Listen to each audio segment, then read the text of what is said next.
அனைவருக்கும் வணக்கம். சிவசிவா அன்பே சிவம் அறக்கட்டளையின் சார்பாக பத்மாவதி முருகேசன் அம்மா அவர்கள் இன்றைய வகுப்பு பேச உள்ளார். அவர் பேச வந்துள்ள தலைப்பு இன்னைக்கு தலைப்பு சித்தர் பாடலும் அதனுடைய விளக்கமும். அம்மா பேச வந்துள்ளார். அவங்கள வருக வருக என்று வரவேற்கிறோம். அம்மா, நீங்க உங்களுடைய ஸ்பீச் ஆரம்பிக்கலாமா? நன்றிம்மா. வீடியோ ஆன் பண்றீங்களாமா? இல்ல ஆடியோ மட்டும்? உள்ள வந்திருக்கேன். நான் ஆடியோல பேசுறேன். இப்பதான் ஹாஸ்பிட்டல்ல இருந்து உள்ள வந்திருக்கேன். நான் இந்த ஆடியோல பேசுறேன்மா. சரி, நன்றி. தெளிவா கேக்குது இல்லைங்கம்மா? நான் பேசுறது தெளிவா கேக்குதுல்ல?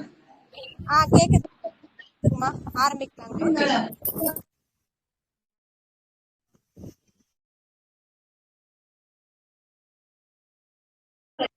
வாழ்க வையகம், வாழ்க வையகம், வாழ்க வளமுடன். குரு வாழ்க, குருவே துணை. எல்லாம் வல்ல அருள் பேராற்றலையும் அதன் அனைத்து தன்மாற்ற நிலைகளையும் நன்றியுணர்வோடு வணங்கியும் வாழ்க வளமுடன் என வாழ்த்தியும் இன்றைய சித்தருடைய பாடலுடைய விளக்கத்தை நாம பார்க்கலாங்க. அதாவது, ஒரு தந்தை தன்னுடைய மகனிடம் பூர்ணமான ஒரு உரிமையை எடுத்துக்கிட்டு அறிவு எப்படி சொல்லுவாங்க, அறிவுறுத்துவது மாதிரி நம்ம கிட்ட உள்ள அந்த அன்பின் மிகுதியான காரணத்தினால சித்தர்கள் உரிமை எடுத்துக்கொண்டு கட்டளை இடுகிறார்கள். அதாவது உலகத்துல நிலையாமை, மக்களுடைய அறியாமை, இறைவனுடைய இருப்பிடம், நாம செல்ல வேண்டிய வழித்தடங்கள், உற்றார் உறவினரின் இயல்புகள், இது மாதிரி பாடல்கள் மூலமா அவங்க யதார்த்தமான முறையில வெளிப்படுத்தியிருக்காங்க. குறிப்பா நமக்குள்ள ஒளிரும் அந்த ஆன்மீக ஒளியினை காணும் வழிகளை இந்த பாடல்கள் நமக்கு கலங்கரை விளக்கமா நமக்கு வழிகாட்டுது. எல்லாம் வல்ல இறைவன் நம் மீது வைத்த பெரும் கருணையின் காரணமாக தானே சித்த புருஷர்களாக உருவம் தரித்து இந்த அழியாத ஞான கருவூலத்தை நமக்கெல்லாம் கொடுத்திருக்காங்க அப்படின்னே நம்ம சொல்லலாங்க.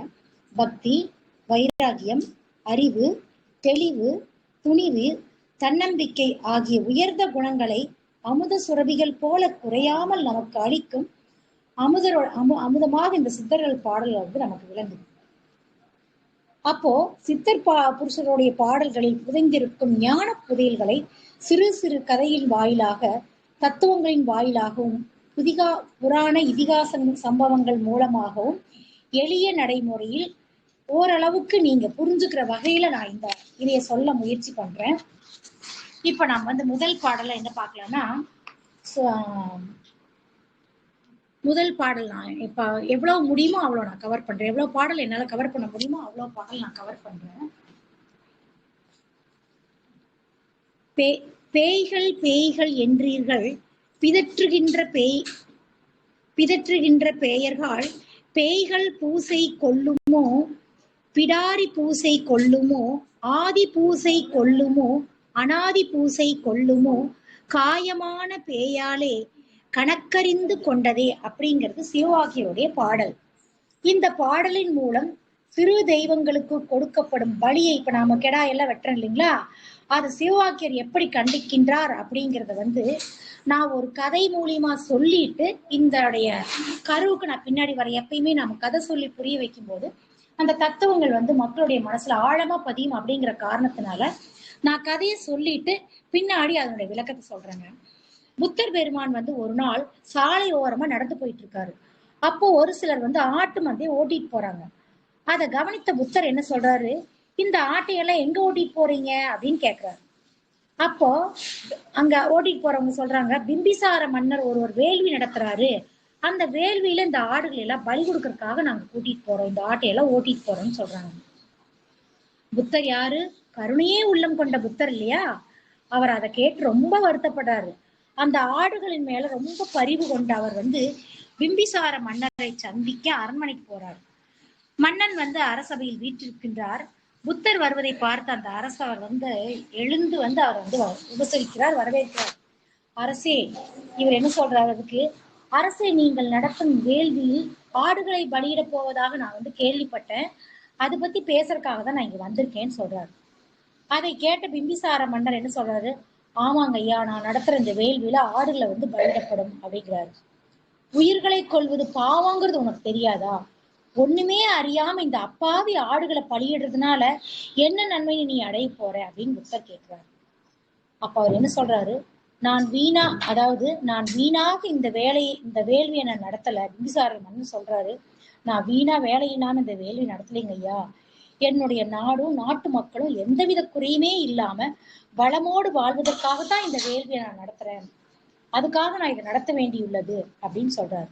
இதை கேட்ட புத்தர் என்ன சொல்றாரு, அப்பாவி ஆடுகளோட உயிர்களை பலி கொடுக்கறதுனாலதான் உன்னோட நாடும் நாட்டு மக்களும் வளமா வாழ்வாங்க. நீ எப்படி உனக்குள்ள நீ அதை நம்புற? ஒருத்தரை பலி கொடுத்துதான் உன் நாட்டு மக்கள் வாழ முடியுமா? உயிர்களை அன்புடன் பாதுகாக்க வேண்டிய மன்னன் அல்லவா நீ? உயிர்களை கொலை செய்வதால் இத நீதிமான்கள் இது எப்படிப்பா ஏத்துக்குவாங்க? அதனால நீ தயவு செஞ்சு ஆட்டுகளை பலியிடுற இந்த கொடுமையை நிறுத்திடுன்னு கேக்குறாரு. அதை கேட்ட மன்னன் என்ன சொல்றாரு, ஐயா, இந்த வேள்வி நானா நடத்தல, சாஸ்திரங்கள் காட்டிய முறையின்படியே இதை நான் செய்யறேன். இதுக்கு முந்தைய காலத்தில் இது போன்ற என்னுடைய முன்னோர்கள் எல்லாம் பலியிட்டு இருக்காங்க. அப்படி இருக்கும் பொழுது நானாக ஒரு உயிர்கொலை செய்கிறேன் அப்படின்னு நீங்க எப்படி சொல்ல முடியும்? வழியாக வந்த நடைமுறை பழக்கம் இல்லையா இது? இதை நான் பின்பற்றணும் இல்லையா? இதை நான் பின்பற்ற மாதிரிதான் நினைக்கிறேன். இதுல என்ன தப்ப நீங்க கண்டுபிடிச்சீங்கன்னு புத்தரை பார்த்து கேட்கிறார். அப்ப அவர் சொல்றாரு, அப்பாவி ஆடுகளை பலி கொடுத்துதான் உன்னுடைய நாடு மக்கள் நலமா மாற முடியும் அப்படின்னு எந்த சாஸ்திரத்துல சொல்லப்படுகிறது? எனக்கு தெரியலையே எந்த சாஸ்திரம் இப்படி சொல்லுதுன்னு. நீயே நல்லா சிந்திச்சு பாரு. ஒண்ணுமே அறியாத ஒரு உயிரை கொலை செய்து நம்முடைய வாழ்வை வளமாக்கி கொள்ளலாம் அப்படின்னு நினைக்கிறது அறியாமை இல்லையா? ஒரு நாட்டின் வளமை என்பது அயராத உழைப்பினாலும் நேர்மையான சிந்தனைகளால் மட்டுமே ஏற்பட முடியுமே அன்றி ஒரு உயிர்கொலைனால ஏற்பட முடியாது அப்படிங்கிறது நீ அறியலையா அப்படின்னு எவ்வளவோ அவர் எக்ஸ்பிளைன் பண்றாரு, அறிவுரை சொல்றாரு. ஆனா அந்த மன்னர் எப்படி சொன்னாலும் அதை ஏத்துக்க தயாரா இல்லை. அந்த மன்னனுக்கு தெளிவு பிறக்கல. நம்முடைய தோஷங்கள்லாம் நம்மளுடைய தோஷங்கள் நீங்குவதற்கு உயிர் பலி தேவைப்படுகிறது. வழியா இது நடந்து வருது ஐயா. நான் புதுசா எதையுமே செய்யல. நான் இந்த வேள்விய நாட்டினுடைய நலனுக்காக தான் செய்யறேன். அதுக்காக வேண்டி நான் செய்ய வேண்டிய ஒரு சூழ்நிலை நான் இருக்கேன் அப்படின்னு சொல்றாரு. எவ்வளவோ சொல்லி பார்த்தாரு அவரு, புத்தர் சொல்லி பார்க்கிறாரு. ஆனா அவர் கேட்க தயாரா இல்லை. அப்ப என்ன சொல்றாரு புத்தர், என்ன சொல்றாருன்னா, சரி உனக்கு பலி கொடுக்கணும் அவ்வளவுதானே, சரி உன்னோட நாடும் வளம் பெற உயிர்களைத்தானே பலி கொடுக்கணும்னு நீ சொல்ற, சரி முதல்ல நீ என்னையே பலியை ஏத்துக்கோன்னு சொல்லி அவரு சிரத்தை தாழ்த்தி அவர் குனிஞ்சு நிக்கிறாரு. அதை கண்ட அந்த பிம்பிசார மன்னன் ரொம்ப அதிர்ச்சி அடைகிறான். ஆடுகளை காப்பாற்றுவதற்காக தன்னுடைய இன்னுயிரையே தருவதற்காக தயாராக இருந்த புத்தர் பெருமானின் திருவடிகளில் விழுந்து வணங்குகின்றார். நீங்க என்னுடைய அறிவு கண்களை திறந்துட்டீங்க. ஆடுகளின் உயிருக்காக உங்களுடைய உயிரையே பயணம் வைக்க நீங்க தயாரா இருக்கிறீங்க அப்படின்னா இது என்னுடைய அறியாமைய நான் அறியாமையுடைய மயக்கத்தில் இருந்தேன். இந்த அப்பாவி ஆடுகளோட உயிர்களை மாய்க்க நினைச்சிட்டு இருந்தேன். இந்த தவறை நான் இனிமேல் செய்ய மாட்டேன். இந்த அறியாமை நீங்க என்கிட்ட இருந்து நீக்கிட்டீங்க அப்படின்னு சொல்லி அந்த வேள்வியை நிறுத்தறதுக்கு ஆணையிடுறார். புத்தர் பெருமானுடைய இந்த கருணையால அந்த அப்பாவி ஆடுகளுடைய உயிர்கள் தப்பித்தன. புத்தர் பெருமானின் தியாக மொழிகள் மன்னனுடைய அறிவு கண்களை திறந்தன. தன்னையே தியாகம் செய்து ஆடுகளின் உயிர்களை காப்பதற்கு புத்தர் பெருமான் துணிந்த அந்த செயலை அந்த செயல்தான் அந்த மன்னனுடைய மனதை மாற்றியது இல்லைங்களா? புத்தர் பெருமான் என்ன அதிகாரம் பண்ணல, அவருடைய அன்பின் வெளிப்பாட்டால இதனை மக்களுக்கு உணர்த்தினார். சித்தர் சிவவாக்கியர் இதனையே சற்று கண்டனம், அதாவது சித்தர்கள் எல்லாம் சொன்னாங்க. இப்ப இது எப்படி சொன்னார்னா அன்பால சொன்னார். புத்தர் அன்பால நீ வேணா நான் உனக்கு பலியா கொடுக்குறேன்னு சொல்லி அன்பினால அவர் புரிய வச்சாரு. ஆனா இதையே சிவவாக்கியர் கொஞ்சம் கண்டனமா சொல்றாரு. என்னன்னா கண்டனம் செய்யும் பாணியில பாடலா பாடுறாரு. பேய்கள் பூதங்கள் என்று சொல்கின்றவர்கள் தான் பேயின் வடிவங்களாக இருக்கின்றார்கள் என்று இந்த பாடல்ல அவர் சொல்றாரு. பேய்களோ பிடாரிகளோ பலி வேணும்னு கேட்கறது இல்ல, ஆதியோ அனாதியோ பூசைகளை கேட்கறது இல்ல. மனிதனின் உடம்புல இருக்கும் பேய்கள் தான் இந்த பூசையையும் பலியையும் கேக்குது அப்படிங்கிற பொருள்ல சிவவாக்கியர் இந்த பாடலை அமைத்துள்ளார். புத்தர் பெருமான் அன்பின் மூலமா இதே கருத்தை நமக்கு உணர்த்துறாரு. சிவவாக்கியர் கண்டனம் செய்யும் தோரணையில சற்று கொஞ்சம் அழுத்தமா இதனை வெளிப்படுத்துகிறார். வித்தியாசம் அவ்வளவுதான். அவங்க சொல்லக்கூடிய கான்செப்ட் ஒண்ணுதான். பேய், பிசாசு, பூதம் இப்படிங்கிறதெல்லாம் நம்மை பலவீனர்களாக செய்யக்கூடியவை என்பதை நன்கு அறிந்த சிவவாக்கியர் அந்த பலகீனத்திலிருந்து நம்மை விடுவிக்கும் நல்ல எண்ணத்தின் காரணமாகவே சற்று கண்டிப்பு கலந்த குரலில் கூறுகின்றார். அப்படிங்கறது நாம இந்த இடத்துல புரிஞ்சுக்கணும். பேயி, பிசாசு அப்படின்னு சொல்லக்கூடிய கூடியவர்கள் தான் உண்மையிலேயே பேயின் வடிவங்கள் அப்படின்னு சொல்லி அவர் அடையாளம் காட்டுகின்றார். பேயி, பிசாசு அப்படிங்கிற பெயர்களில் உயிர்களை பலியிடுறதும் பயமுறுத்துவதும் அறியாமை நிறைந்தவர்களுடைய செயல்கள் அப்படிங்கிறத அவர் கோடிட்டு காட்டுகிறார் இந்த பாடல்ல. ஒன்ன நாம தெளிவா தெரிஞ்சுக்கணுங்க. என்னன்னா, நமக்குள்ள பிரகாசித்து கொண்டிருக்கின்ற இந்த ஆன்மாவுக்கு நிகரான வேறு எந்த சக்தியும் கிடையாது. அதாவது நம்முடைய ஆன்ம நாமெல்லாம் அந்த ஆன்ம சொருதிகளாகவே இருக்கிறோம். பேய், பிசாசு போன்றவை இருக்கா இல்லையா அப்படிங்கிற அந்த வாதம் ஒருபுறம் இருக்கட்டும். அப்படியே அது இருந்தாலும் கூட நம்ம ஆன்ம சக்திக்கு எதிராக அவை பணிந்து போகுமே அல்லாது அதை ஓவர்டேக் பண்ணி வர முடியாது. அது பணிந்து போக வேண்டுமே ஒழிய எதிர்த்து ஒருபோது அது வெற்றி அடைய முடியாது.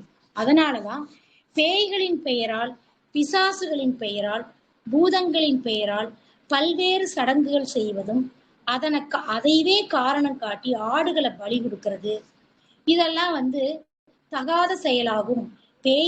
பேய்களோ பிசாசுகளோ பேய்களோ இல்ல பிசாசுகளோ பலியிடப்பட்ட ஆடுகளையோ மாடுகளையோ உண்றதில்லை. இப்போ நாம பலி சாமி கொடுக்குறோம், அது கொடுக்குறோம், இது கொடுக்குறோம் இல்லைங்களா? நல்லா யோசிச்சு பாருங்க. அது ஏதாவது சாமி எங்கேயாவது சாப்பிட்டு நீங்க பார்த்திருக்கீங்களா? மனிதர்களே அதை உண்கின்றார்கள். அதனால்தான் மனிதர்களின் உடம்பில் தான் பேய்கள் உள்ளது, வெளியே இல்லை அப்படிங்கிற தோரணையில பேய்கள் என்கின்றீர்கள், பிதற்றுகின்ற பேயர்கள் அப்படின்னு சிவவாக்கியர் பேய் அப்படின்னு சொல்றவங்க அவங்க சாடுகிறார். இப்படி அவர் சொல்றதிலிருந்து பேய் ஒன்று இல்லை அப்படிங்கிறது நமக்கு தெளிவாகுது இல்லைங்களா? பேய்களின் பெயராலோ அல்லது தெய்வங்களின் பெயராலோ பலி கொடுப்பதைத்தான் அவர் கண்டிக்கின்றார். தெய்வம் என்பது கருணையின் வடிவம். அந்த வடிவம் மற்ற உயிர்களை தனக்கு பலி கொடுக்கும் பொழுது, அதாவது தெய்வங்கிறது என்னங்க? கருணையின் வடிவம் தான் தெய்வம் இல்லையா? அது போய் எங்கேயாவது மற்ற உயிர்களை கொன்னு எனக்கு பலி கொடுன்னு கேட்குமானா? கண்டிப்பா கேட்காது. ஆனா மனிதர்கள் தாங்களாகவே இதையெல்லாம் கடைபிடித்துட்டு தாங்கள் ஏமாறுறதோட மட்டுமல்லாம மற்றவர்களையும் குழப்பத்திற்குள்ளாக்குறாங்க. இந்த நிலை மாறணும் அப்படிங்கிற எண்ணத்துலதான் ஆதி பூஜை கொள்ளுமோ அனாதி பூசை தொற்றுமோ காயமான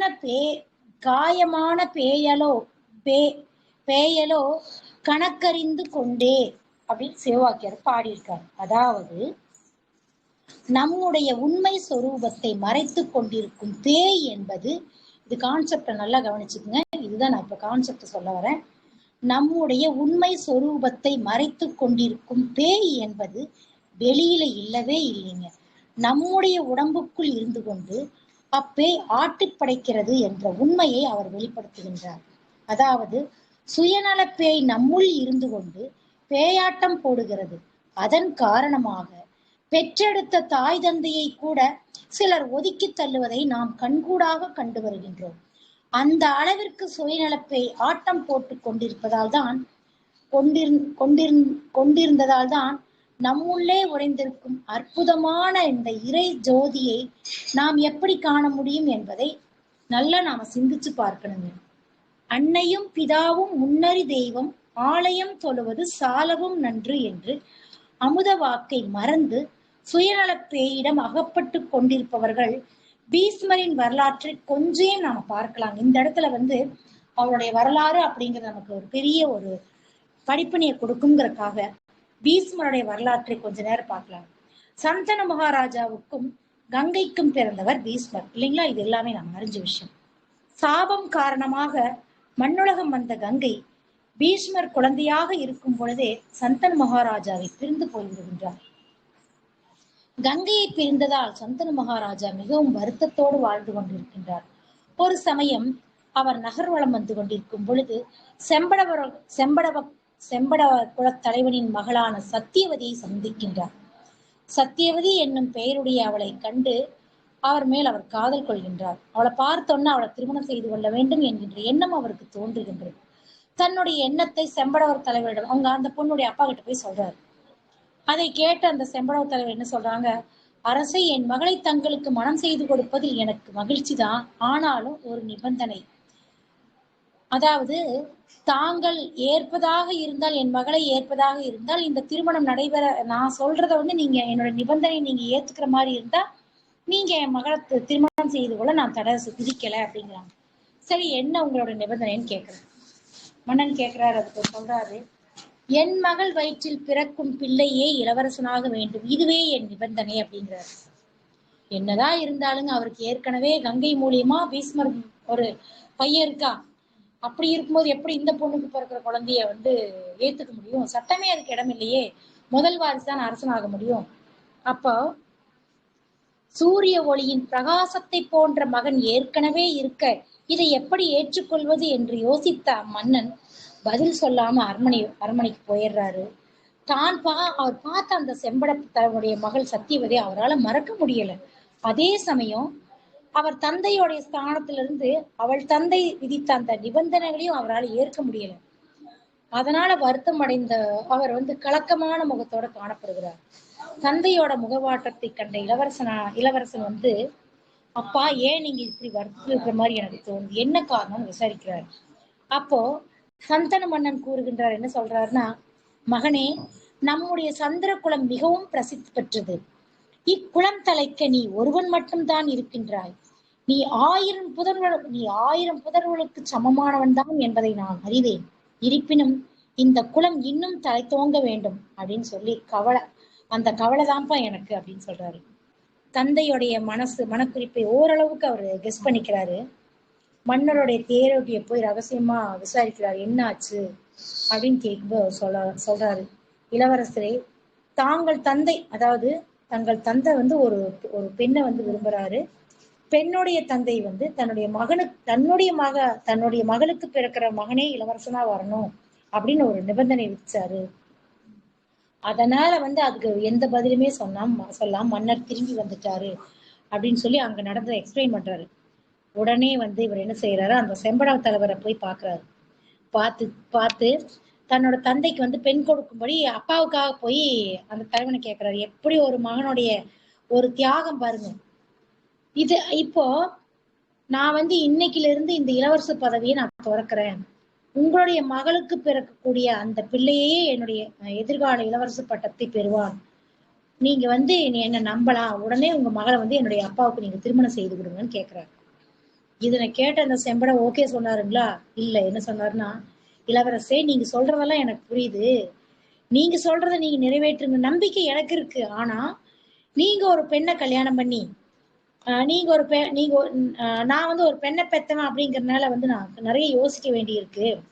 நீங்க இளவரசரோட பதவியை துறக்கலாம், ஆனா உங்களுடைய பிள்ளை அதனை அடைய விரும்பலாம் இல்லையா அப்படின்னு கேட்கிறாரு.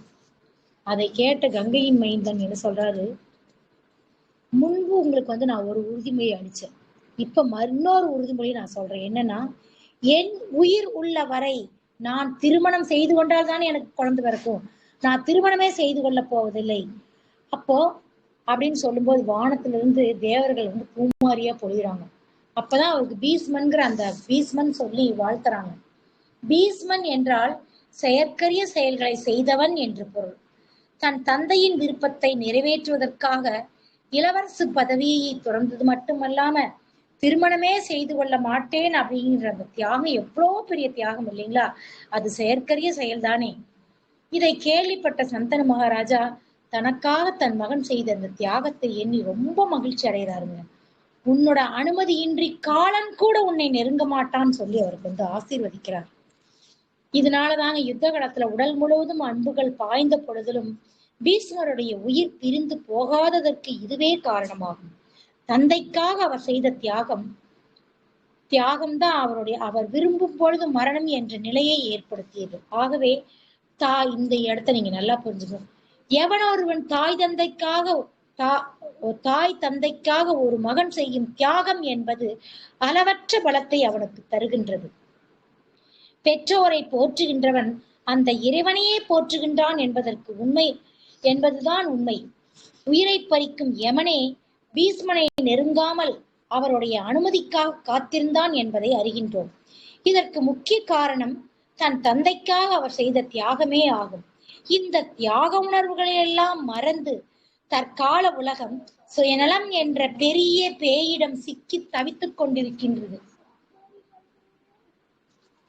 நமக்குள் இருக்கும் சுயநல பேயை தவிர வேறு கேடுகள் செய்யும் பேய்கள் வெளியே கிடையாது. ஆகவே பேய், பிசாசு, பூதம் என்று சொல்லித் திரிகின்றவர்களை பிதற்றுகின்றவர்கள் என்று சிவவாக்கியர் அடையாளம் காட்டுகின்றார். பேய்கள்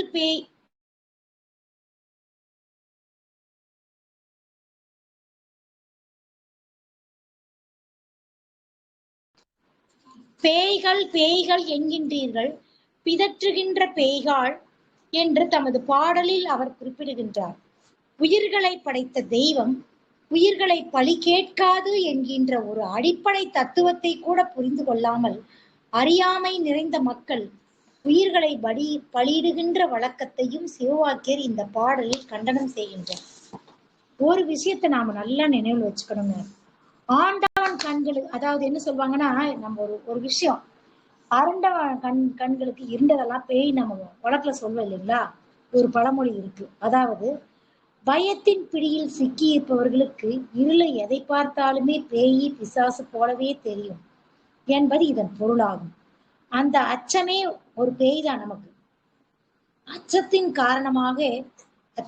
காரணமாகவே பல்வேறு தீய செயல்கள் இந்த மண்ணுலகில் நிகழ்ந்து கொண்டிருப்பதை நாம் ஒவ்வொரு நாளும் பார்த்துட்டு இருக்கோம்.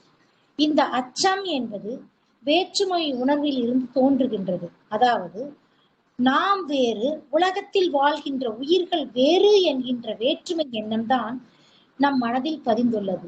அதனால்தான் எல்லாவற்றிற்கும் அச்சப்படுபவர்களாகவே நாம் இருந்து வருகின்றோம். மற்றவர்களால் நமக்கு எப்போதாவது ஆபத்து நேர்ந்து விடுமோ, நமக்கு கிடைத்திருக்கும் வாய்ப்பை மற்றவர்கள் தட்டி பறித்து விடுவார்களோ, நம்மை காட்டிலும் செல்வத்திலும் செல்வாக்கிலும் மற்றவர்கள் உயர்ந்து விடுவார்களோ, அதன் காரணமாக நம்முடைய மதிப்பு கீழே இறங்கி விடுவோமோ என்கின்ற நம்முடைய செல்வத்தை யாராவது கவர்ந்து விடுவார்களோ, நம்முடைய புகழை யாராவது கெடுத்து விடுவார்களோ, இப்படியெல்லாம் மக்கள் அச்சம் கொள்கின்றார்கள். இந்த அச்சம் தோன்றுவதற்கு காரணம் என்ன என்பதை நாம கொஞ்சம் சிந்திச்சு பார்த்தோம்னாங்க, நமக்கும் மற்றவர்களுக்கும் எந்தவித சம்பந்தமுமே இல்லை. அவர்கள் யாரோ நாம் யாரோ என்கின்ற எண்ணம் நம் மனதில் ஆழமாக பதிந்து விட்டது.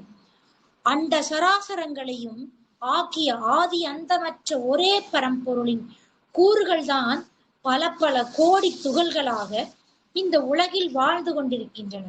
அந்த அடிப்படை உண்மையை நாம் மறந்து போயிருக்கின்றோம்.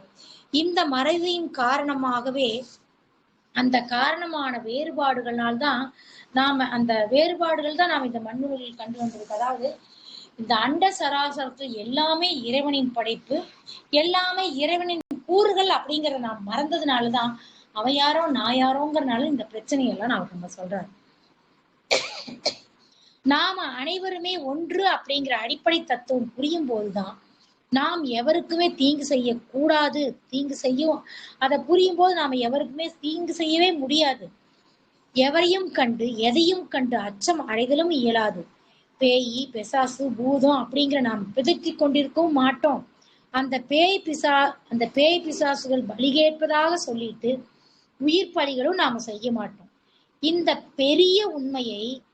பெரிய உண்மைத்தான் நமது வேதங்களும் இதிகாசங்களும் உபனிஷத்துக்களும் திரும்ப திரும்ப சொல்லிட்டே இருக்குங்க. ஆண்டவனின் திருக்கருணையினால் இந்த வையகத்திற்கு அனுப்பப்பட்ட அவதார புருஷர்களும் நாயன்மார்களும் ஆழ்வார்களும் இதையே தான் சொன்னாங்க. ஆனா அவங்க சொன்ன கான்செப்ட் வேற வேற விதமா சொன்னாங்க. நானே அது என்கின்ற வார்த்தையில்தான் சகல வேதங்களின் சாரமும் அடங்கி விடுகிறது. ஆனால் நம்மை பற்றி நாம் ஆராய்ச்சி செய்வதே இல்லை. மற்றவர்களை பற்றி ஆராய்வதற்குத்தான் நாம் விரும்புகின்றோம். நமக்குள்ள என்ன இருக்கிறது என்பதை ஒரே ஒரு கணம் சிந்திப்பதற்கு நமக்கு நேரம் இருப்பதே இல்லை. பேய்கள், பிசாசுகள், பூதங்கள் என்று சொல்லிக்கொண்டு நாம் பேயாக அலைந்து கொண்டிருக்கின்றோம். இந்த அறியாமை விதைகளை தூவுவதால் தான் அச்சம் கொள்கின்றவர்கள் அந்த அறியாமை விதைகளை தூவுவதால் தான் அச்சம் கொள்கின்றவர்கள் தான் இந்த பூமியில் அதிகரிப்பார்கள். கோழைகளை தாங்கும் பூமி நரகமாகவே இருக்கும் என்பதில் சிறிதும் ஐயமில்லை. உண்மையில் நாம் கோழைகள் அல்ல, மகரிஷியின் வாரிசுகள் தான். அச்சமில்லாத மனம், அந்த அச்சமில்லாத மனம் இருக்கு இல்லையா, மனம் கொண்ட மாவீரர்களின் வாரிசுகள் தான் நாமெல்லாம். அந்த அச்சமில்லாத மனம் கொண்ட மாவீரர்களின் வழித்தோன்றர்கள் தான் நாமெல்லாம். அறியாமையால் மூழ்கிய சிலர் சொல்லிய பேய்கள், பிசாசுகள் இதையெல்லாம் அதையெல்லாம் நம்மையே பேய்களாக செய்வதோடு மற்றவர்களையும் நாம் பலகீனப்படுத்துகின்றோம். மற்றவர்களை பலகீனப்படுத்தி விடுவது கொடுமையிலும் ரொம்ப கொடுமையான விஷயங்க. நாமளும் பயந்து மற்றவங்களையும் பயப்படுத்தி நம்ம அவங்களையும் பலகீனத்துக்கு ஆட்படுகின்றோம். ராஜாதி ராஜனின் பிள்ளைகளாகிய நம்மை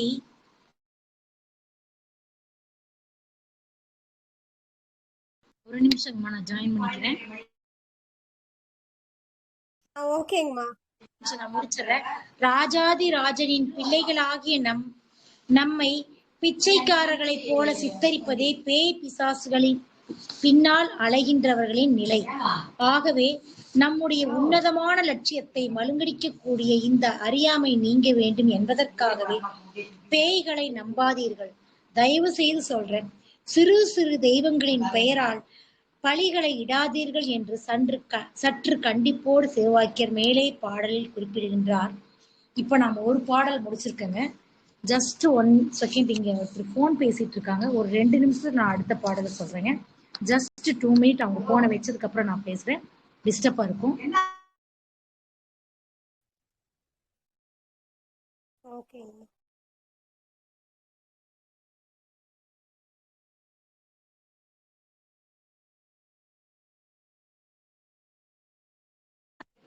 வாழ்க வளமுடங்க. அடுத்தது சாதி பேதம் கூடாது அப்படிங்கிறதுனால அவர் இன்னொரு பாடல் சொல்லியிருக்காரு.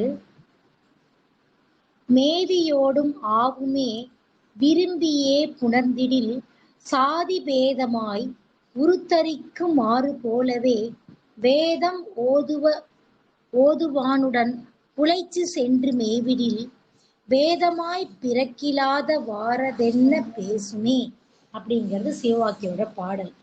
இந்த பாடல்னால அவர் என்ன சொல்ல வர்றாருன்னா, ஜாதின்னு சொல்றவங்கள சிவவாக்கியர் கண்டனம் செய்கின்றார். பயங்கரமான கோபத்தோட அவர் சாடுகின்றார். இந்த பாடல் பொருள் சொல்றதுக்கு முன்னாடி ஆதிசங்கர் சம்பந்தப்பட்ட ஒரு கதையை சொல்லிட்டு நாம சொல்லும் போது இன்னும் கொஞ்சம் உங்களுக்கு ஆழமா போகுங்கிறதுக்காக ஆதிசங்கரர் கதையை சொல்லிட்டு சொல்றேன். இந்த ஒரு பாடல் சொன்னா டைம் கரெக்டா இருக்குன்னு நினைக்கிறேன். அதாவது அத்வைத தத்துவத்தை அகிலம் முழுவதையும் அறியும்படி பறைசாற்றியவர் ஆதிசங்கரர். இவர் துறவரம் பூண்டு பாரத தேசம் முழுவதுமே வலம் வர நினைத்த பொழுது அவருடைய தாயார் தன்னை விட்டு பிரிய போகக்கூடாது அப்படின்னு சொல்லி தடை விதிக்கிறார். எந்த தாய்க்கு தாங்க தன் மகனை துறவரம் போறதுக்கு அனுமதிப்பாங்க? நாமளா இருந்தா விடுவோமா?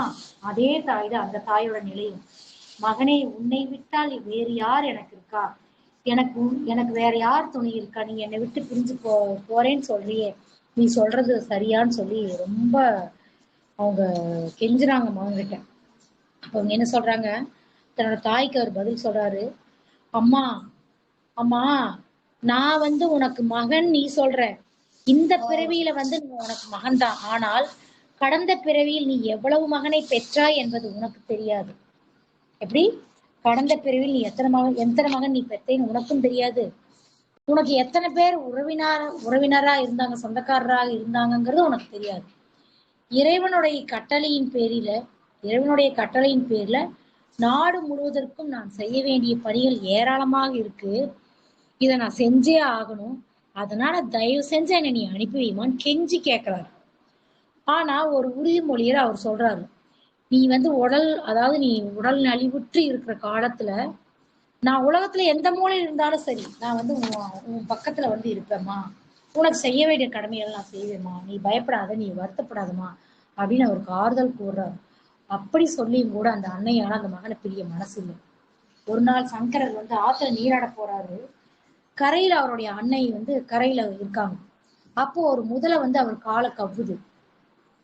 அவர் வந்து தன்னை அந்த காலை தன்னை விடுவிக்கிறதுக்கா முயற்சி பண்றாரு. அவரால முடியல. அதை பார்த்து அந்த தாய் அலறாங்க. அருகில பக்கத்துல யாருமே இல்லைன்னு சொல்லி சத்தம் போடுறாங்க. ஐயோ, என் பையனை முதல்ல தூக்கிட்டு போது யாருமே இல்லைன்னு கத்துறாங்க. அப்ப சங்கரர் தன்னோட தாயை பார்த்து, அம்மா, என்னை துறவறம் போக நீங்க அனுமதிச்சீங்கன்னா இந்த முதலை என்னோட காலை வந்து விட்டுடும், இல்லைன்னா இந்த முதலைக்கு நான் பலியாகியே ஆகணுமா அப்படின்னு சொல்றாரு. அதை கேட்ட அந்த அன்பு தாய், மகனே, நீ எங்கிருந்தாலும் நீ நல்லா இருந்தா போதும், நீ துறவறம் போக நான் சம்மதிக்கிறேன்னு சொன்ன உடனே அந்த முதலை வந்து அவர் காலை விட்டுருச்சு. அப்போ அந்த தாயோட அனுமதியோட சங்கரர் துறவறம் சென்ற வரலாறு இதுதாங்க. தன்னுடைய தாயை விட உலக மக்களின் மீது அன்பு கொண்டு அவர்களை கரை சேர்க்க எண்ணியவர் ஆதிசங்கரர். ஜாதி பேதமின்றி தன்னுடைய போதனைகளை நாடு முழுவதும் அவர் பரவச் செய்தார். மதங்களின் பெயரால் பலர் சச்சரவிடுவதைக் கண்ட அவர் பல மதங்களை இணைத்து சமரசம் கண்டார்.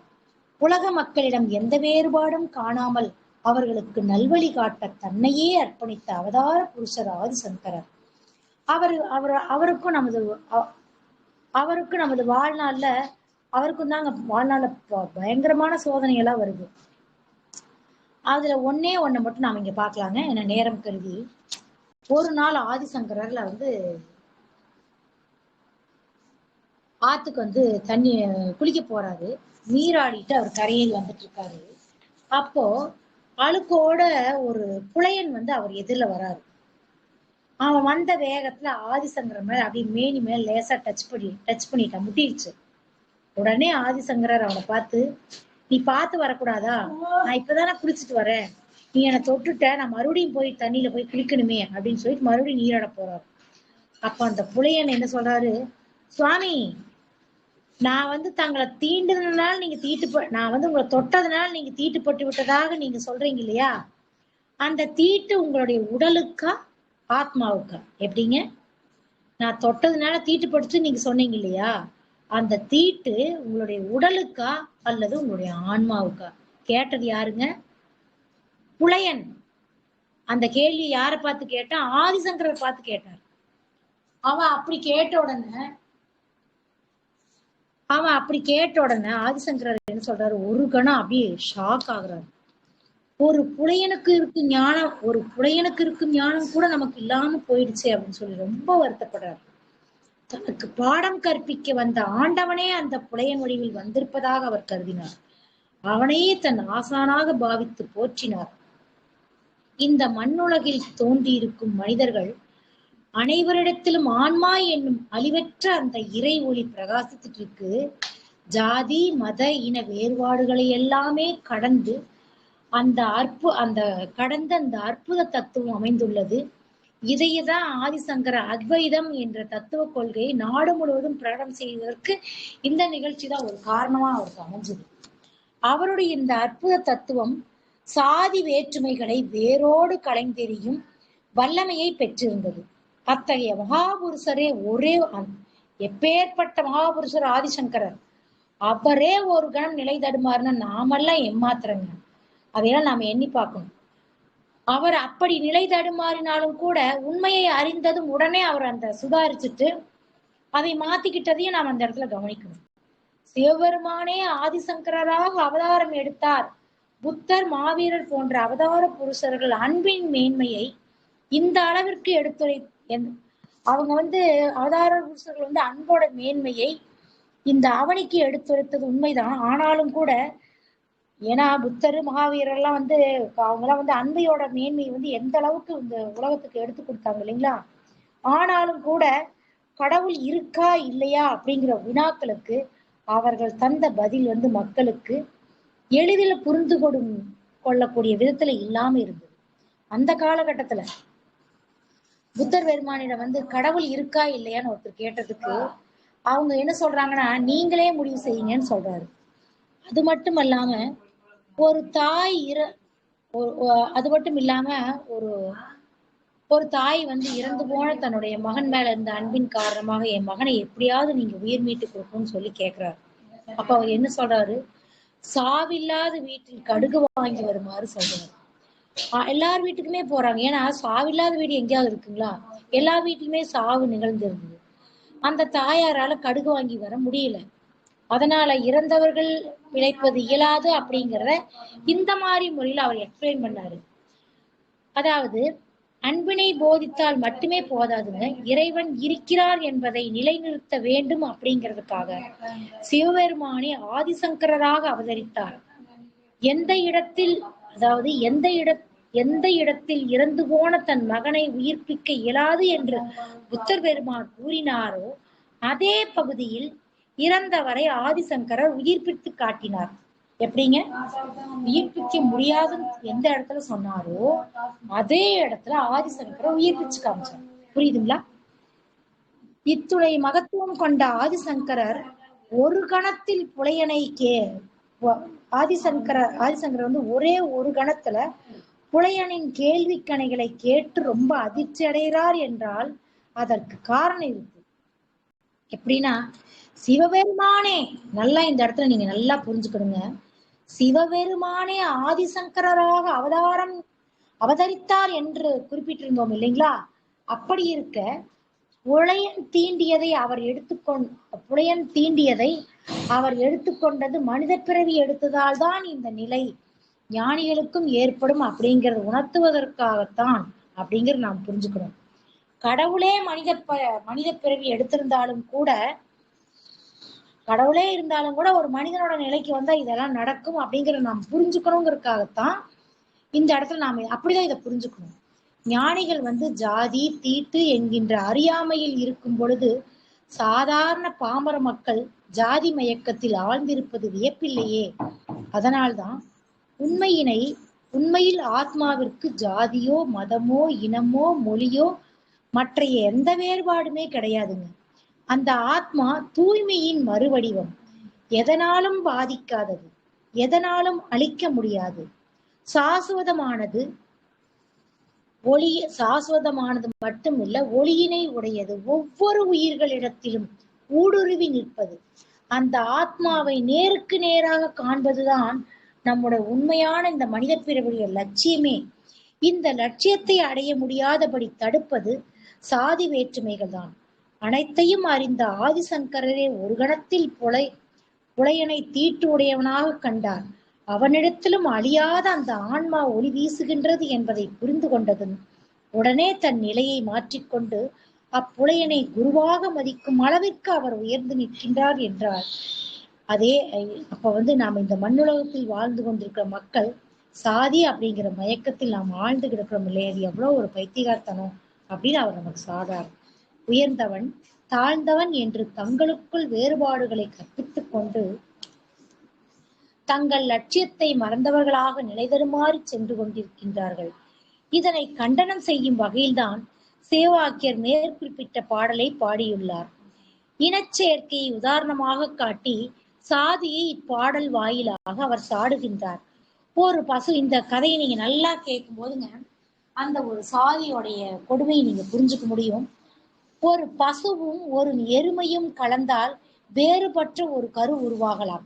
ஆனால் ஒரு உயர் ஜாதி என்று சொல்லக்கூடியவனும் ஒரு புலைச்சியும் கலந்தால் மனித குழந்தைதான் தோன்றுமே அல்லாமல் வேறு உருவத்தில் தோன்றுவதில்லை. அப்படி இருக்க ஜாதி என்பது எங்கிருந்து வந்தது என்று சிவவாக்கியர் வினாவுகின்றார்.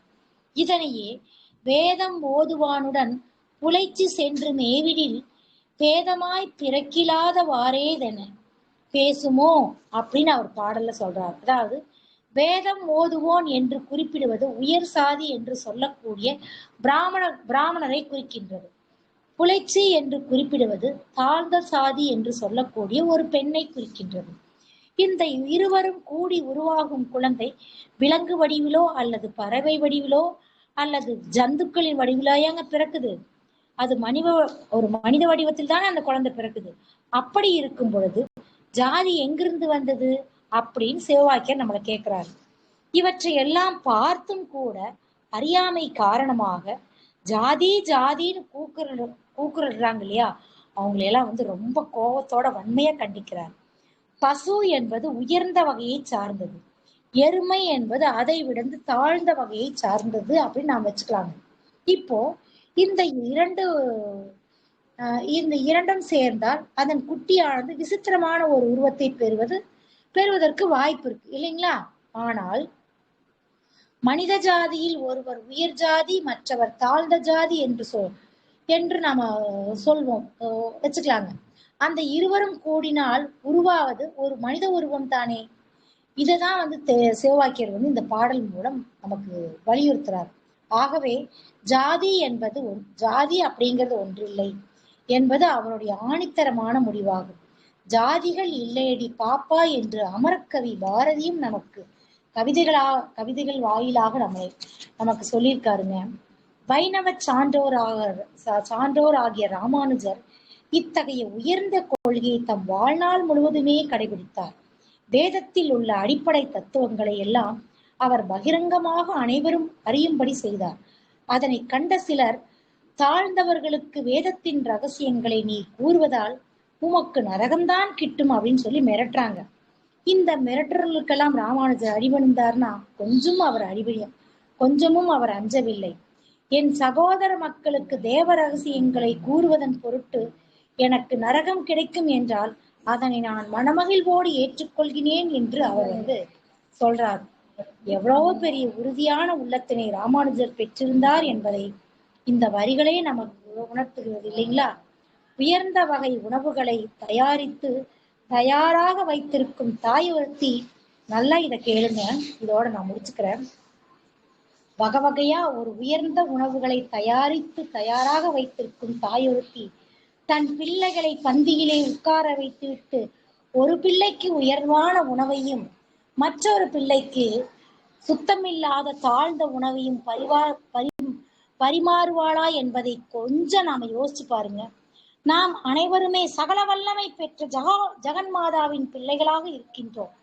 அவருக்கு எல்லா பிள்ளைகளும் சமமானவர்களே. அனைவரும் மனமகிழ்ச்சியுடன் வாழ வேண்டும் என்பதே அவளுடைய விருப்பம். நாம யாருங்க? ஜெகன்மாதாவின் பிள்ளைகள். இந்த உலகில் வாழும் ஒவ்வொருவருமே ஜெகன்மாதாவின் பிள்ளைகள். அந்த தாய் எல்லோருமே நல்லா இருக்கணும்னு ஆசைப்படுவா இல்லைங்களா? அதனால்தான் இந்த ஜகத்தினை அவள் படைத்து நாம் எல்லோருமே சுகபோகங்களை அனுபவிக்கும்படி அவள் செய்திருக்கின்றாள். சுகபோகங்களில் நாம் மூழ்கி அதிலேயே உழல வேண்டும் என்பதற்காகவே அவள் இவற்றை படைக்கவில்லை. என்பதற்காக அவள் இதையெல்லாம் படைக்கல. இந்த உலகத்தை ஒரு விளையாட்டு மேடை போல படைத்துள்ள அவள் உலகத்து உயிர்களை இங்கே விளையாடும்படி செய்திருக்கின்றாள். விளையாட்டு முடிந்ததும் எல்லோரும் தன் தாயிடம் போக வேண்டியவர்களே ஆகும். சொத்து, சுகம், பதவி ஆகிய விளையாட்டு பொம்மைகளை நாம் வைத்து விளையாடி கொண்டிருக்கும் வரை அந்த தாய் பாராமுகமாகவே இருக்கின்றாள். அவைகளை தூர எறிந்துவிட்டு தாயே நீயே கதி என்று நினைத்து உயிர்கள் வேண்டும் பொழுது அவள் தன் கருணையால் தன் பிள்ளைகளை அரவணைக்க ஓடி வருகின்றாள். இந்த அடிப்படை தத்துவத்தின் அடிப்படையிலேதான் உலகியல் வாழ்வு முறை நடைபெற்று வருகின்றது. நாம் அனைவருமே அந்த ஜெகன்மாதாவின் முன்னிலையில் சமமானவர்களே ஆகும். இதில் உயர்ந்தவர்கள், தாழ்ந்தவர்கள், உயர்ந்த ஜாதி, தாழ்ந்த ஜாதி என்ற வேறுபாடு கிடையாது. ஜெகன்மாதா இந்த ஜாதி பிரிவினைகளை படைக்கவில்லை, மனிதர்களே இதனை படைத்துள்ளார்கள். ஜாதி வேற்றுமை இருக்கும் வரை இந்த உலகில் நிம்மதியின்மையும் பல்வேறு அலங்கோலங்களும் நிகழ்ந்து கொண்டேதான் இருக்கும். இதனை நன்கு உணர்ந்து கொண்டதால்தான் நம் சமய சான்றோர்கள் அனைவரும் இந்த ஜாதி கொடுமைகளை கண்டனம் செய்திருக்கின்றார்கள். அந்த வரிசையில் சித்தர் சிவவாக்கியரும் இந்த ஜாதி வேறுபாடுகளை கண்டனம் செய்து மேலே குறிப்பிட்ட பாடலில் பாடியுள்ளார். ஜாதி வேற்றுமைகளை தாங்கள் கற்பித்துவிட்டு அதனை இறைவன்தான் படைத்தார் என்று சொல்வது பாவச் செயலாகும். எவ்வளவு ஒரு அறியாமை பார்த்தீங்களா? அதனால் தாங்க அத்தகையோரை சண்டாளர்கள் என்று கொஞ்சம் கடுமையாவே சிவவாக்கியர் கோவப்படுறாரு, விமர்சிக்கிறார். இந்த ஜாதி வேற்றுமைகள் நம்முடைய உன்னதமான லட்சியங்களை கூர்மழுங்க செய்து வெட்டி பேச்சுக்களால் நம்மை பலவீனர்களாக ஆக்குகின்றது. இப்போது இப்போ இப்போ வந்துங்க நமக்கு தேவைங்கிறது நமக்கு தேவை பலம் ஒன்றுதான். பலத்தின் மூலமாக நாம் நமது லட்சியத்தை எட்டி பிடித்தாக வேண்டும். அத்தகைய பலம் நம்மிடையே இயற்கையாகவே அமைஞ்சிருக்குங்க.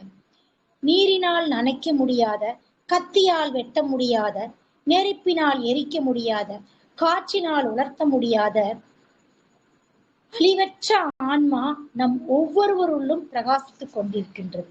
இந்த பலத்திற்கு நிகரான வேறு ஒரு பலன் எதுவுமே இல்லை. இந்த பலத்தை நாம் முழுமையாக அறிந்து கொண்டால்தான் நாம் ஒரு புதிய உலகத்தினை அறிந்து கொண்டால் நாம் ஒரு புதிய உலகத்தினை சிருஷ்டித்துக் கொள்கிறோம். அந்த புதிய உலகத்தில் துன்பம் என்பதே கிடையாது, வேறுபாடுகள் என்பதே கிடையாது.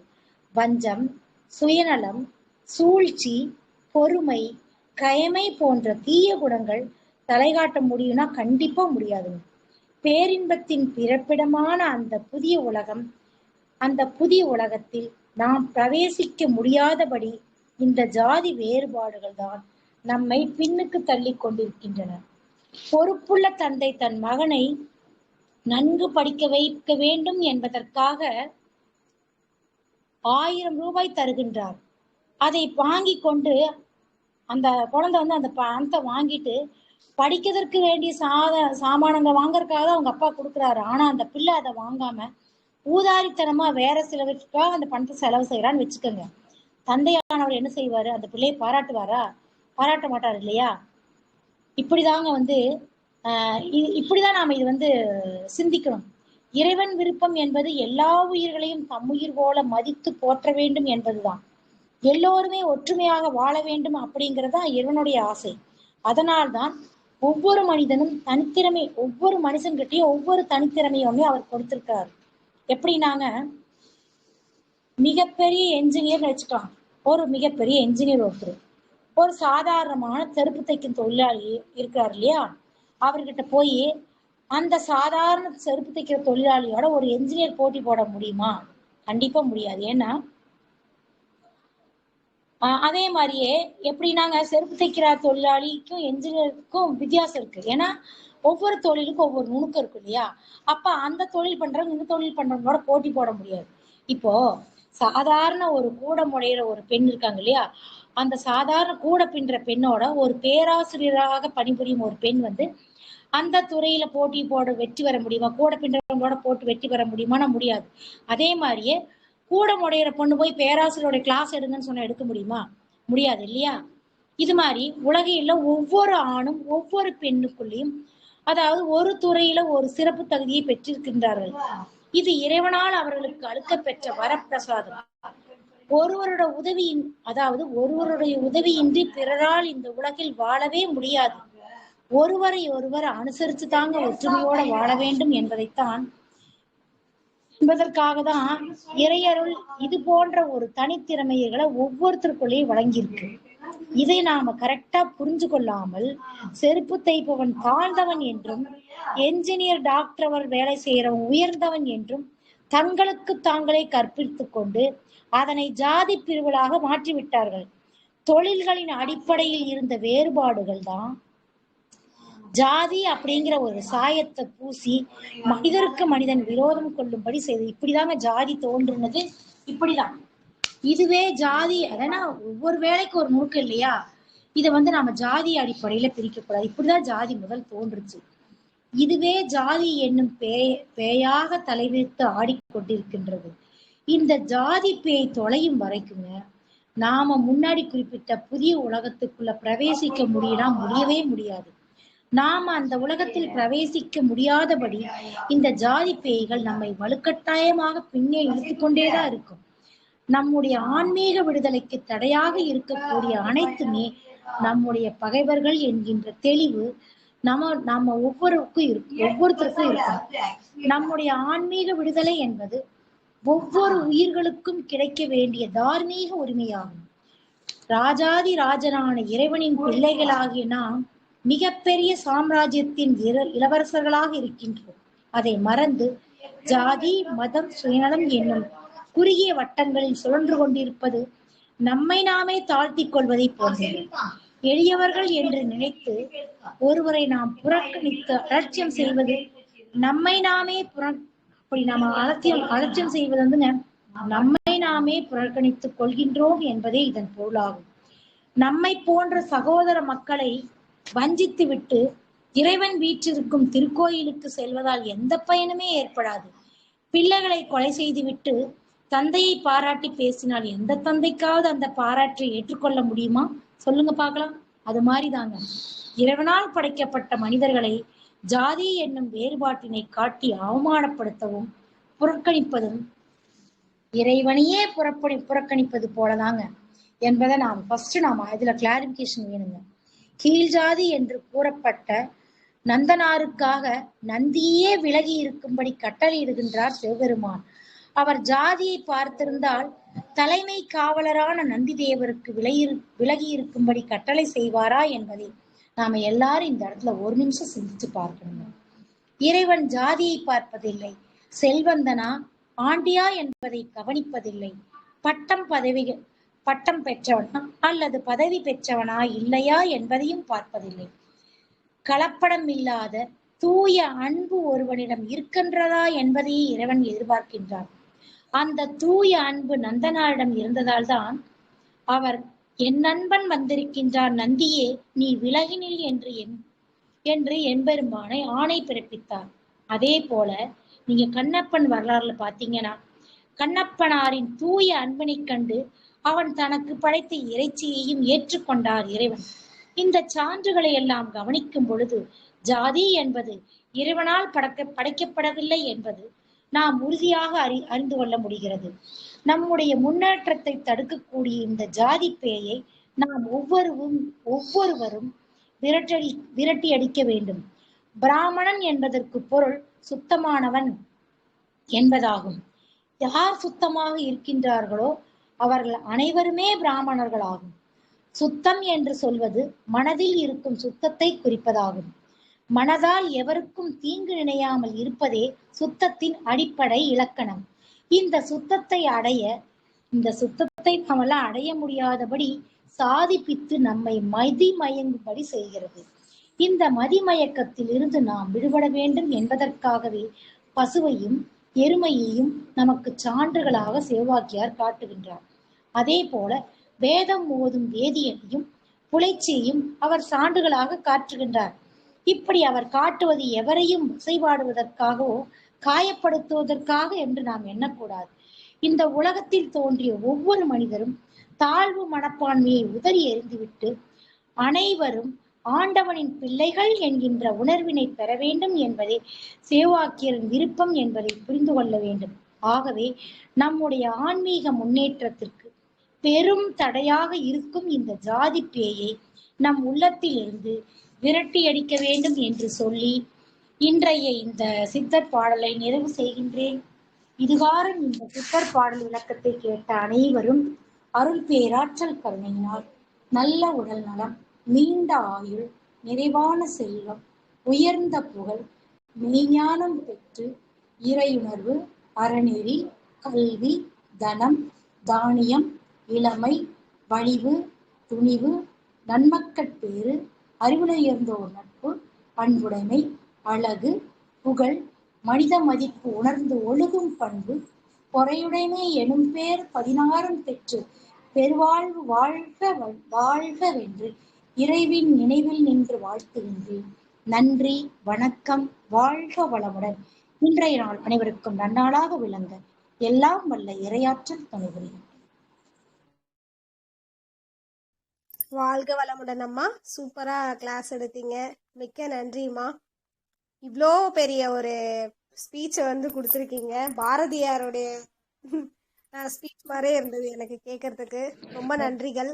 நிறைய சிவவாக்கிய பாடல் விளக்கம், புத்தருடைய விளக்கம், நிறைய ராமானுஜர் பத்தி, ஆதிசங்கரருடைய ஸ்டோரி, ஸோ இதுல இருந்து எங்களுக்கு நிறைய விளக்கத்தை கொடுத்தீங்கம்மா. ரொம்ப நன்றி. இந்த சாதி வேறுபாடை பத்தி நல்ல ஒரு கருத்து. பாரதியாருடைய ஸ்பீச் ஜாதிகள் இல்லையடி பாப்பா அப்படின்ற ஒரு பாடல் இருக்கு இல்லைங்களா, அந்த பாடலே அப்படியே நீங்க கேட்ட எனக்கு ஞாபகம் வந்துருச்சு. ஸோ ரொம்ப நன்றிங்கம்மா. நல்ல ஒரு தலைப்பு. இவ்வளோ ஸ்பீச் இவ்வளோ நேரம் உங்களுடைய அந்த பிஸி ஷெட்யூல்லையும் கொடுத்ததுக்கு நான் மிக்க நன்றி சொல்லிக்கிறேன். கண்டிப்பாக எங்களை வாழ்த்துறதுக்கும் மிக்க நன்றி. நீங்களும் உங்கள் அன்பு குடும்பமும் வாழ்க வளமுடன் அம்மா. நன்றிகள் அம்மா. ஒரு சிறு கேள்விமா, 2 பேருக்கு யாராவது கேட்டுடலாம், முடிச்சுக்கலாம். அப்புறம் சரிங்கம்மா, நன்றிம்மா, வாழ்க வளமுடன். இன்னும் 2 பேர் பேசிடுவாங்கம்மா. அம்மா அம்மா வேதாம்மா பேசுறீங்களாம்மா? அம்மா ரொம்ப ரொம்ப அம்மா உங்க ஸ்பீச் ஆஸ் யூஷுவல் நீங்க ஃபர்ஸ்ட் பார்ட் எடுக்கும்போது ரொம்ப சூப்பரா இருந்துச்சு. அப்பவே அந்த சிவவாக்கியர் பாட்டு வந்து கொஞ்சம் ஃபுல்லா நீங்க எக்ஸ்பிளைன் பண்ணுங்கம்மா அப்படின்னு கேட்டிருந்தேன். ரொம்ப ரொம்ப அருமையா இருந்துச்சுங்கம்மா. நீங்க ஸ்டார்டிங்ல சொன்ன அந்த ஜீவகாருண்யம் அது பத்தி ஆரம்பிச்சதுல இருந்து அந்த புத்தரோட ஸ்டோரிய சொல்லி சொன்னது, நெக்ஸ்ட் அந்த பீஷ்மரோட அந்த தியாகத்தை பத்தி சொன்னது, அதுக்கப்புறமா நெக்ஸ்ட் வந்து ஆதிசங்கரோட அந்த அத்வைத தத்துவம் பத்தி சொன்னது, ராமானுஜர், நந்தனார், லாஸ்டா கண்ணப்பர் வரைக்கும் சொன்னது ரொம்ப ரொம்ப அருமையா இருந்துச்சுங்கம்மா. ரொம்ப எல்லா கருத்தும் இப்ப வந்து தேவையான கருத்து. ரொம்ப ரொம்ப அருமையா இருந்துச்சு. உங்க விளக்கம் ரொம்ப சூப்பரா இருந்தது. ரொம்ப அழகா பொறுமையா நிதானமா விளக்குனதுக்கு மிக்க நன்றி. வாழ்க வளமுடன்மா. நன்றிங்கம்மா. எல்லாமே அந்த சிவவாக்கியோட பாடல் அவருக்கே இந்த பெருமை எல்லாம் போய் சேரட்டும். கண்டிப்பா. நன்றிங்கம்மா. நன்றி. துளசி அம்மா பேசுங்கம்மா. வாழ்க வளமுடன்மா. வாழ்க வளமுடன் பேசுங்க. இந்த சித்தர் பாடல்களை பத்தி திருமூலரை பத்தி சொன்னது ரொம்ப சந்தோஷம். சந்தோஷம்ன்றதை விட நம்மளாம் தெரிஞ்சுக்கிறது ரொம்ப நல்லா இருந்தது. பட் இதே மாதிரி சங்கராச்சாரியார் அவங்க அம்மா விட்டுட்டு இது உலக சஞ்சாரத்துக்கு போறேன் அப்படின்னும் போது அந்த அம்மா தடுக்கிறாங்க இல்லைங்களா? அதே மாதிரி பட்டினத்தாருக்கும் அவரு பெரிய பணக்காரரு, அவரும் துறவு பண்ணி உலகத்துக்கு இது பண்ண அவருக்கு ஞானம் இதுவாயிட்டு அவரும் வெளியில போகும்போது அவங்க அம்மா தடுக்கிறாங்க. அப்போ அவரும் சொல்றாரு, உன்னுடைய கடைசி இறுதி காலத்துல எப்படியாவது நான் வந்து சேருவேன் அப்படின்ட்டு சொல்றாரு. அதாவது அவங்கெல்லாம் இந்த மாதிரி ஞானிகள்லாம் இந்த மாதிரிலாம் இது பேசும்போது இந்த காலத்துல ஒரு தாய் தந்தைக்கு செய்ய வேண்டிய கடமைகள் நம்ம எங்க இருந்தாலும் வந்து செய்யணும்ன்றது அறிவுறுத்துருக்குது. நீங்க எடுத்து சொன்னது ரொம்ப நன்றிம்மா. வாழ்க வளமுடன்மா. நன்றிங்கம்மா. வாழ்க வளமுடன் அம்மா. குடும்பம் நீங்களும் அருட்பேராற்றல் கருணையினால் உடல் நலம், நீலாயுள், நிறை செல்வம், உயர்ப்புகள், மெய்ஞானம் பெற்று ஓங்கி வாழ்க. இந்த குழுவில் இருக்க அனைவருக்கும் வாழ்க வளமுடன், வாழ்க வளமுடன், வாழ்க வளமுடன்மா. வாழ்க வளமுடன். நன்றிங்க. ஐயா பேச வரீங்களா ஐயா? பாலா ஐயா சரிங்க. அதோ ஐயா வந்துட்டாரு.